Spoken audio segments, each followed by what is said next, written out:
विचाराचा पण एक टप्पा असतो, एक अवस्था असते ती. मी नाही भरपूरदा तुम्हाला म्हटलोय अवाचनातून प्रश्न विचारलाय, न माहिती असताना प्रश्न विचारलाय. जर मी कारण थोडंसं स्पष्ट करून सांगतो.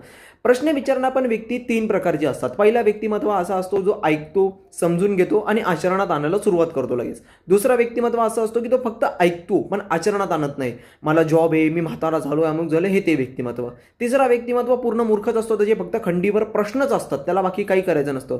त्याला तुम्ही बोलले ईश्वर आहे तर तो बोलते ईश्वराचं अस्तित्व कुठे, तो दिसत नाही, अमुक धमुक, तुझ्यात माझ्यात आत्मा एक येतं वगैरे वगैरे, असे त्याचे फक्त खंडीवर प्रश्न असतात, कारण त्याला समजूनच घ्यायचं नसतं. तशातले तुम्ही भूमिकेतले होऊन जाता आणि यामुळेच अशा व्यक्तींना त्यांना उठून हाकलून द्यायचं, त्यांना उत्तर पण द्यायचे नाही, उठण निघ म्हणायचं अशांना. कारण कसं आहे, जो पहिला व्यक्तिमत्व आहे त्याच्या भूमिकेने समजून घेऊ. जो पहिला व्यक्तिमत्व आहे त्याची भूमिका अशी असते की तो फक्त आणि फक्त ज्या वेळेला तो गुरुजन किंवा एखादा व्यक्ती बोलतोय तोपर्यंत तो ऐकतो, जोपर्यंत त्याला समजत नाही तोपर्यंत तो फक्त ऐकण्याचीच भूमिका ठेवतो. आता ते ऐकल्यानंतर तो जे बोलले त्याच्यावर चिंतन करतो, विचार करतो. ते चिंतन झाल्यानंतर तो त्या बाबतीत कुठेतरी शोधून वाचतो आणि हे वाचल्यानंतरही जे वाचले त्याच्यावर चिंतन करतो आणि त्याच्यावर चिंतन केल्यानंतर ते स्वतःच्या आचरणात आणतो, एक स्वानुभव घेतो की मला काय त्याच्यात फील झालं आणि त्याच्यानंतर तो परत त्या गुरुजनांकडे जाऊन प्रश्न विचारतो की मला हे कळालं, हे बरोबर आहे का, मी ज्या टप्प्यापर्यंत पोहोचलोय ते माझी विचारसरणी बरोबर आहे का, मी बरोबर चालतोय का. मग गुरुजन म्हणतात हा बाबा तू व्यवस्थित चाललाय, ह्याच्या पुढचा टप्पा आहे उपनिषदामध्ये पण भरपूरदा हेच आहे. लांब लांब काय कृष्णांचंच आपण गीतामध्ये जाऊ भगवानांच्या. भरपूरदा भगवान 2 श्लोक आधी म्हणतात अकीर्ती व्हील, धनुष उचल वगैरे वगैरे. 2 श्लोकानंतर परत चेंज होऊन बोलतात नाही नाही संतुष्ट राहायचं व्यक्तीने, असं राहायचं नाही. मग तुम्ही कन्फ्यूज होऊन जाल नक्की म्हणायचं काय कृष्णांना.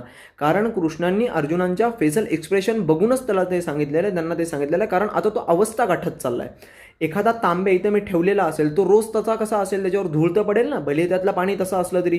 हेच चिंतनाने होतं. तुम्हाला आध्यात्मिक जाताना ह्याच गोष्टी लक्षात ठेवा. कुठेही जाताना एक गुरु सानिध्य असेल, दुसरी गोष्ट म्हणजे प्रवचन ऐकणं, कीर्तन ऐकणं, सतत ऐकणं, जोपर्यंत कळत नाही तोपर्यंत ऐकतच राहणं, त्यात काही मर्यादा नाही आहे. त्याच्यानंतरही ते आहे की तुमचं जप इत्यादी साधना जी काय असेल आणि त्याच्यानंतर वाचन असणं आणि 5वा टप्पा म्हणजे त्या वाचनावर चिंतन असणं आणि मग 6व्या टप्प्यात त्या गुरुला जाऊन प्रश्न विचारायचा की मला हे कळालं नाही, तुम्ही एकदा मला सांगा.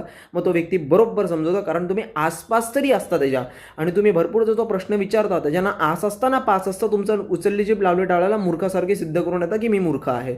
त्यामुळे मग समोरचा व्यक्ती तुमचा अपमान करून बसतो आणि तो 4 चौकात होतो, त्याचं दुःख वेगळं होतं. दत्तगुरु दिगंबरा सीताराम.